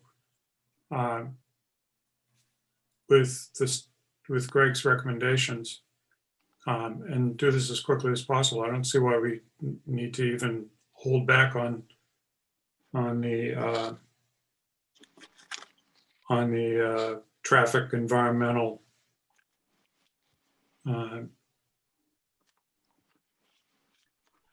consultant. We should move. I mean, we're not going to be. I mean, the proposal is going to be vetted by the developer who's going to be paying for this to see that it's not too free ranging, but it's going to address issues early on that may be addressed later on by the ZBA. I think we should move. Eli, I agree with Jeff. I think that given John Witten's years of experience and his recommendation of the RKG, I think the sooner we can get going, the sooner we have more information with which to work. And I agree as well. Zoom 102. That brings you back to Zoom 101. I got to take it again. Okay. Absolutely full speed ahead on the consultants. We can't make any intelligent decisions until we have information. All right, Greg, if you guys build up that list of proposals, the more detailed list that you're going to be asking the consultants to pursue, and get the proposals back to the board. Will we have any wiggle room to make minor adjustments to those once they're underway? Yes, I'm sure we can. Okay, so we can get those proposals out and then get them to us and potentially other boards to give them a final chance to make some additional comments if need be. That sound reasonable to other board members? Yes. So I'm sorry, are you saying once we have them on board or before we get them on board? No, get them on board. Yeah, okay, all right.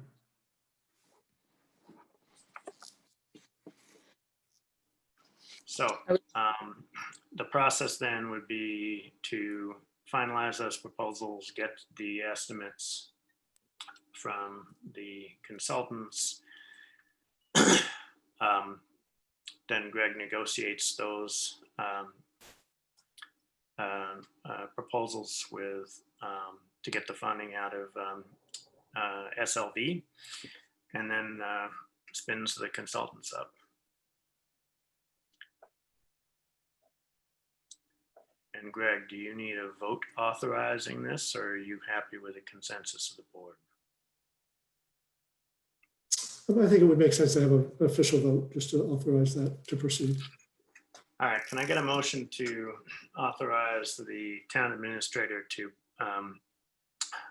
send a set of proposals to fiscal, traffic, environmental, and design consultants,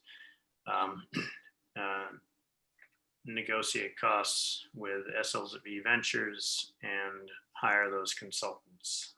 So moved. Second. Okay, I'll call Just that a let- second. Jeff, Bodmer Turner, and discussion. Ann Harrison? just for the notes, we want consultants on fiscal, environmental, traffic, and design. I think you only listed 3 of those, and I don't remember which one wasn't there.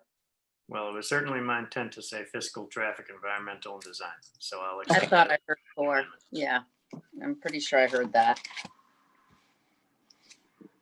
Any further discussion? Roll call vote. Mr. Round, Yes. Mr. Bodmer Turner, Yes, Ms. Harrison, Yes, Ms. Jakes, Yes. Mr. Bowling votes yes. All right, so now we're going to move into the part of the meeting where we are going to have some public comment. So I'm going to open us up for questions from the public. Bear in mind, we're going to, like I said, we're going to have a public forum where any and all questions can be asked on December 3rd. And at that forum, I expect to have a few more staff available. So I will anticipate having town council there, John Whitten. We may have DPW, fire, police, those sort of resources available, so that there will be a broader set of assets available to answer questions. So, but if you have questions or concerns relating to some of the discussions we've had tonight, please raise them. And if you have any other questions that you would like us to address over the next week or so, please feel free. So if you would please raise your hand and I will recognize you. I'll ask you to identify yourself and state your question, and we'll see what we can do for you.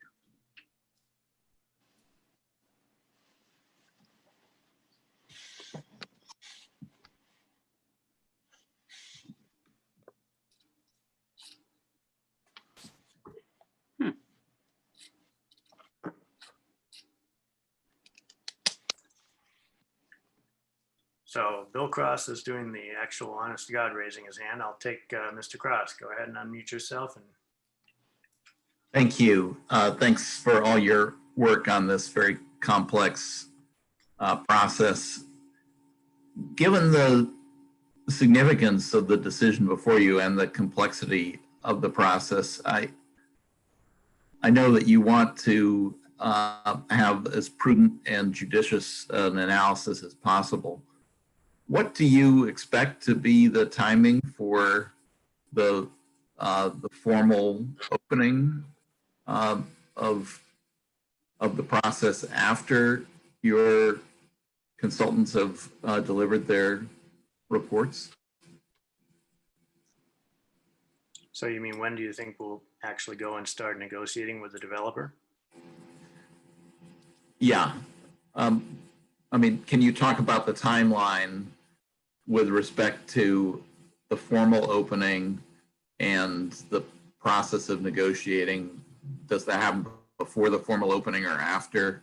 Can you kind of give us a sense of what the next 6 months look like? Can you clarify what you think formal opening means, or what you mean by formal opening? I think the term formal hearing is a defined term in the legislation.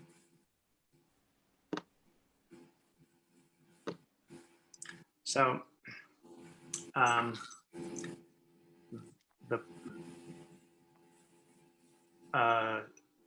So Eli, if I could help a little Yeah, go bit, ahead. perhaps. So the formal hearings are before the zoning board of appeals.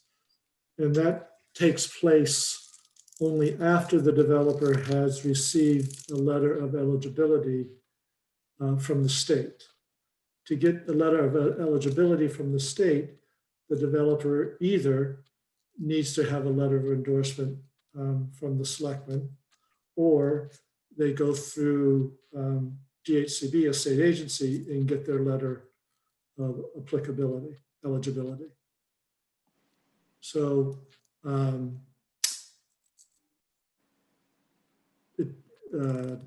before those formal hearings start, the developer needs to have that ticket, if you will, from the state. And he gets it one of 2 ways, those 2 ways that I just outlined. So how long that takes to get that ticket, it varies. There's no set timeline for that. So it's hard to answer your question as to when we would actually see the comprehensive permitting process begin before the ZBA. Could be 6 months, could be 9 months, could be 12 months. And the timing with which you would expect to begin negotiating the LIP? So when go ahead, Ron. So that'll depend a little bit on the information that we get back from the consultants. When we get the information back from the consultants, we're going to turn a bunch of that over to some of our boards. So for example, FinCom and Planning Board, Conservation Commission. And we're going to ask for additional opinions and analysis from them. The amount of analysis that they have to do will depend a little bit on the information that we get back from those consultants. So when we get a better idea from what they say, we'll be in a better position to sort of finalize our list of conditions and then set a time for when we're going to talk with the developer. It'll take a little bit of time to get the results back from the consultants. We'd hope to get at least some of our initial results back in the beginning of January, and then go back to our various different boards and ask them for input. And when we get that feedback from them in January, and we'll press them to push hard on that in early January so that we can know where we're going and when.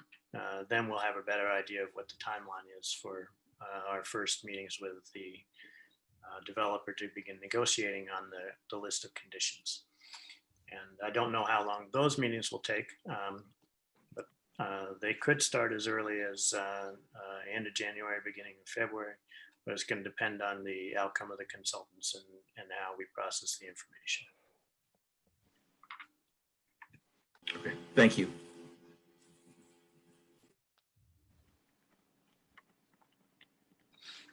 Other members of the public with questions?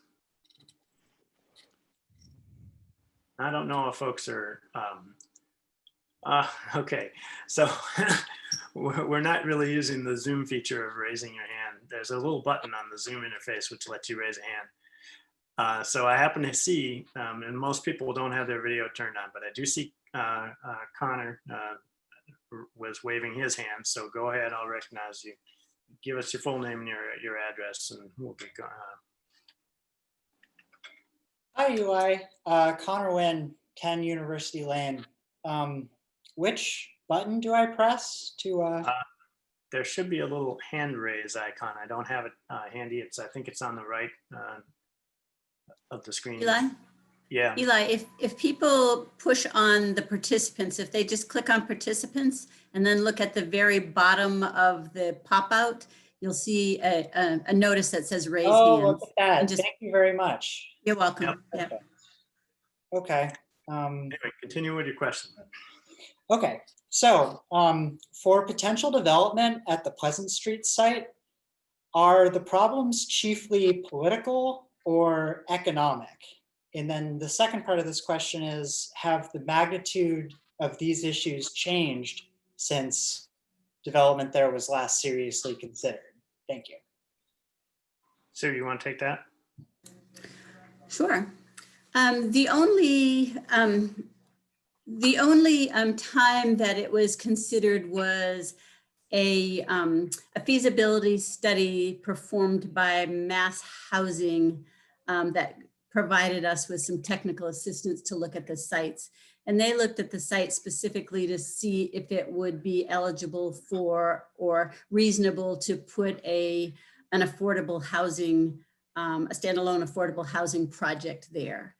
The engineering of that came back noting that a large complex, 30 or more units, would probably have a stormwater system costs in excess of $1 million.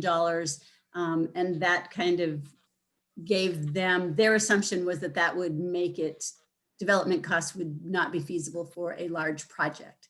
Unfortunately, they did not finish, Mass Housing did not finish the project to give us all their assumptions and the actual cost that they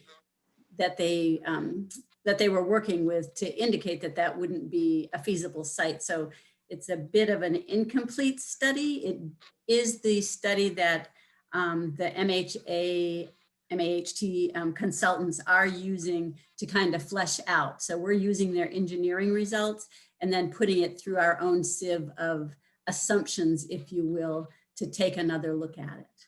And I don't think we've even gotten to the point to test that if there are political objections or resident objections. I don't think we've gotten that far to this point.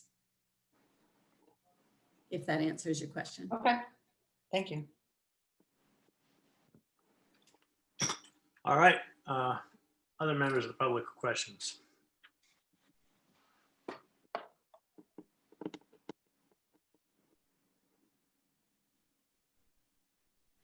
Jim Dietrich, you want to ask a question? Jim, Yes, I would like to ask a question.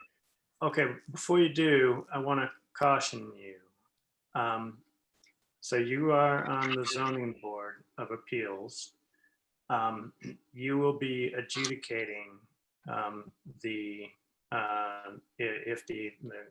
comprehensive permit application comes before you, you will be adjudicating that. You have to be very careful with regard to how you interact with these meetings, lest you run afoul of legal complications. So if you still wish to speak and ask a question, I suggest you bear that in mind and try to keep it purely as informational as possible, and maybe take care not to inject opinion. Thank you very much. My question is a follow-up question to a questioner earlier. I think it was a Mr. Cross, but I couldn't tell by the names popping up on my screen. But nevertheless, just in anecdotal conversations with other members of the town, in being a member of the town and not being a member of the zoning board, there seems to be a lot of questions regarding the overall timeline. Mr. Dietrich, I think I'm just going to be super conservative here and cut you off. The line that you're taking with regarding wearing one hat versus another, I think if you have a question. You are cutting me off, and I do have a question. Yeah, I know. I'd like to answer the question first. Actually, you know what? I'm sorry. Your position on the zoning board puts you in a different position. I realize that. And we were advised by town council that the zoning board needs to maintain a degree of separation in this process. Otherwise, we can run into trouble here. So if you have a question, what I would suggest is you put it in writing to town staff. We'll vet it and see if we can answer it reasonably here. And if it's a question that we think can safely be raised from you at the public forum that's coming up, we'll do it there. How about that? Well, since you haven't heard my question, I think you are acting rather impulsively and cutting me off, since I never got to ask the question. However, I will. I'm not asking the question as a member of the zoning board. Yeah, I can't let you do that. I have to think of the potential impact to the town here. You cannot wear two hats here right now. I'm not wearing two hats. You haven't even heard my question. That's the point. That's the point. I'm not going to let you ask the question right now. Fine.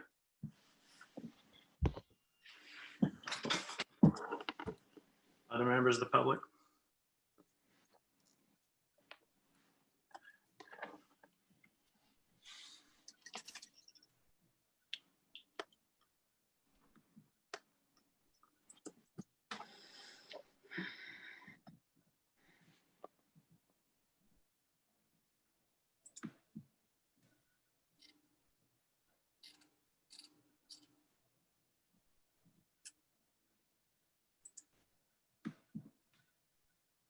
Oh, Connor, sure, why not? Go ahead. Well, so Bless you. what is the size comparison between Upper School Street and the Pleasant Street location? If the development were to be more than 30 units at Pleasant Street, could that potentially mitigate the costs of the stormwater development price? And how would that compare with the costs of extending, say, sidewalks and other infrastructure to Upper School Street?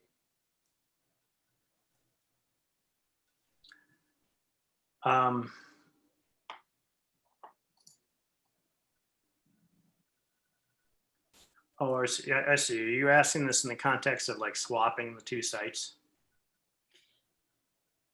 Well, it just seems like that would be a location for sustainable long-term development that fits more within Manchester itself. It seems like a more prime location for residential development. So I'm just wondering what the cost trade-off is between those two locations, and if there's a potential to build a larger development on Pleasant Street, if the potential larger development would offset the costs of stormwater mitigation. So that would be a question that would be asked from the perspective of the developer, right? So, and again, I want to be clear that we're going to be addressing your question from the angle that you're getting at. Is it your question that if you look at the proposed development on Shingle Hill versus similar size development on or a larger development at Pleasant Street, would one be cheaper than the other? Is that me rephrasing your question accurately? Not really. I guess Sue Brown was saying that the original consultant for a development of 30 units at Pleasant Street would have a $1 million stormwater mitigation cost. And the development on Shingle Hill is, of course, much larger. So I'm just wondering if the costs for building a Shingle Hill size development at Pleasant Street wouldn't end up being similar when you take into account the town's outlay for infrastructure improvements to develop Shingle Hill.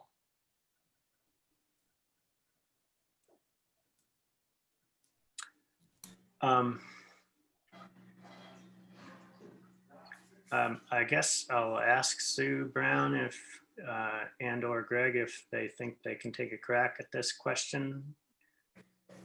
Eli, I can answer a few of the underlying questions and assumptions that might make the answer more apparent. The site at Pleasant Street is less than 7 acres in its entirety. Part of it is already protected. Most of it is impacted by wetlands, and there is less than, I think it was under 2 acres that is actually developable. So it really, while it appears to be a larger site, it really, the footprint for development is about what is covered by the buildings that are there now. So it really has a limited footprint. So something much larger than 30 or maybe even up to 50, anything larger than that, I just don't think would be possible. Thank you. That really was the crux of my question, why Pleasant Street wasn't more seriously considered. So pardon my ignorance. Thank you. No, it's a learning process. Thank you for your question. Sarah Melish, you have your hand raised. Go ahead and you can speak. Same exact precautions that gave to Jim Dietrich apply to you. Can you hear me? Yes, I can. Okay. So Jim is an alternate member of the ZBA, so he may not vote on the 40B development. But the other issue I'd like to raise is that people have raised the DPW site, the Manchester Housing Authority sites, and the fact of the matter is there's no way we can develop those in a time frame appropriate with respect to the 40B. The fact of the matter is the 40B has been presented to us and we don't have a whole lot of options for alternate sites. Okay. Thanks for the comment. Other comments from the public?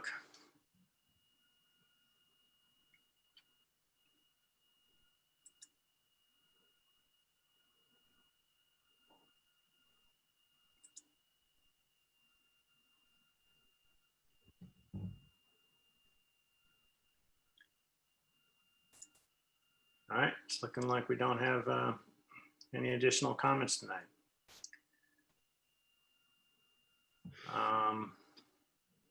Mr. Diedrich, go ahead. You're muted.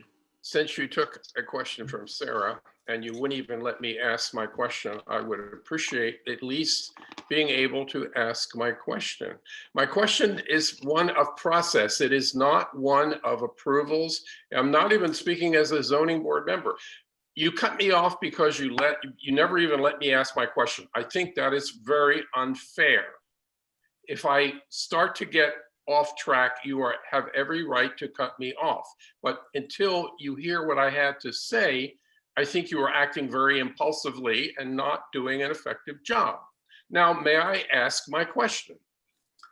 You can start to ask your question. I will reserve the option of cutting you off if I think that you will go into an area that will place us in some sort of legal jeopardy. And I'm sorry if that's going to seem a little bit authoritarian, but I'm going to be very conservative about that.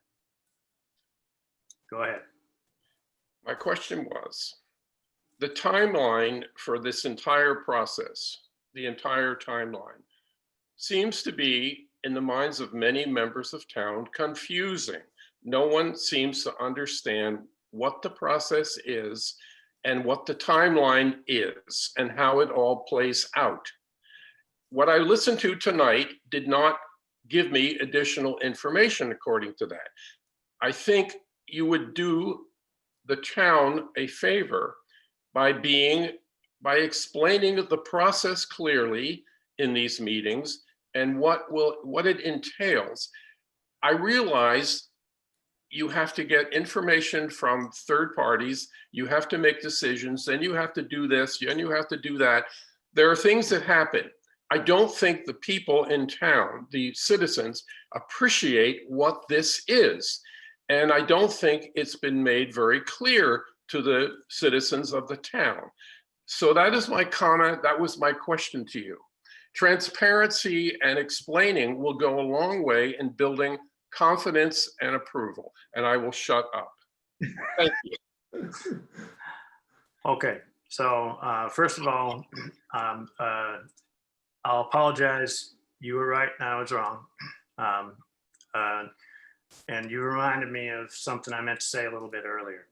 So one of the things that I talked about earlier in previous meetings was we were going to be coalescing information from the questions asked from people and putting together updates to the 40B webpage, including basically a bunch of frequently asked questions and a more detailed timeline. And it had been my intent to go over a version of that, the set of updates to that tonight. We just got swamped with too many other things happening over the past several days. But you're right, we should absolutely be providing more detail on the timeline.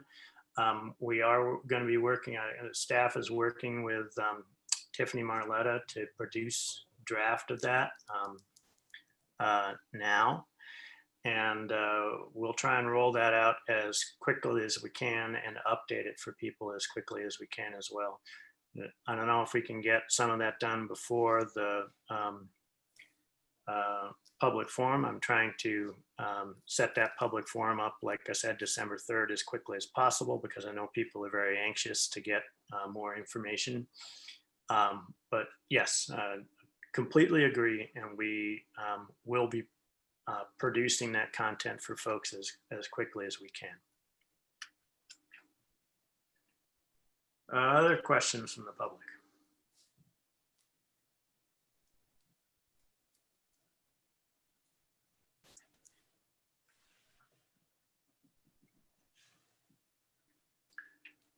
All right, well, we've hit 9 o'clock.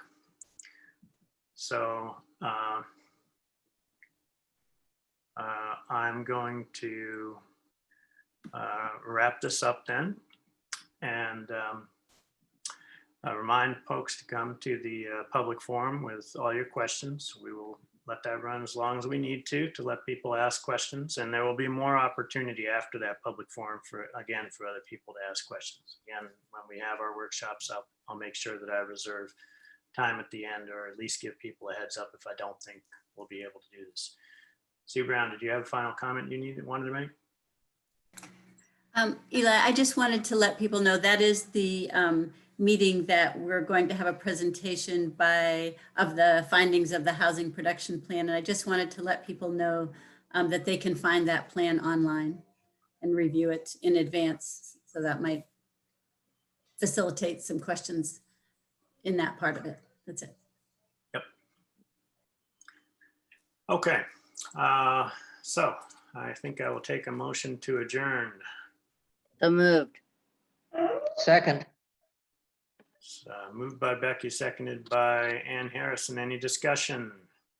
All in favor, Mr. Round, Yes. Ms. Jakes. Yes, and Ms. thank you, Harrison, everybody. Yes, thank you. Mr. Bodmer Turner, Yes. Mr. Bowling votes yes. All right, good night, folks. And we'll see you real soon. Thank you to Night. everybody who Thank hung you. on. Thank you, Yeah. Eli.